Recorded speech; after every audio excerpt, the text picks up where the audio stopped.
Et cette année marque les 21 ans de ce sommet du FOCAC. Quel rôle a-t-il joué dans la promotion de la coopération entre la Chine et l'Afrique, d'après vous? Le FOCAC a été mis en place en l'an 2000 et la première réunion s'était tenue ici à Beijing en l'an 2000. Depuis cette date, le FOCAC a évolué, a connu beaucoup d'évolutions positives dans le développement des relations bilatérales entre la Chine et l'ensemble des pays africains. La plateforme du FOCAC a été un élément moteur qui a boosté les relations entre la Chine et l'Afrique à un niveau continental. Parce que les relations, c'est entre la Chine et nos différents pays africains. Nous sommes 54 pays africains et ces relations, au quotidien, nous travaillons sur un plan bilatéral. Mais le FOCAC a été à un niveau encore beaucoup plus supérieur parce qu'on avait placé l'ambition de développer les relations entre la Chine et l'Afrique à un niveau continental.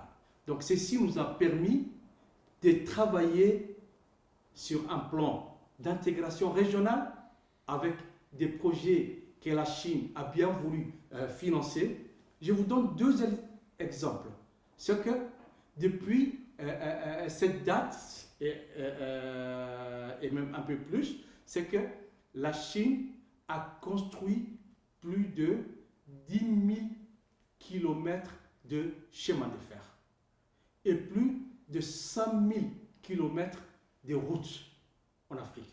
Donc, développer l'infrastructure dans nos pays respectifs, c'est tout d'abord développer les pays pour qu'il y ait une meilleure exploitation des richesses de nos pays, c'est de permettre à ce qu'il y ait une meilleure intégration entre nos pays africains par l'échange de nos produits commerciaux, mais c'est également aussi une plateforme qui a permis de pouvoir mobiliser des sommes conséquentes pour le développement de l'Afrique.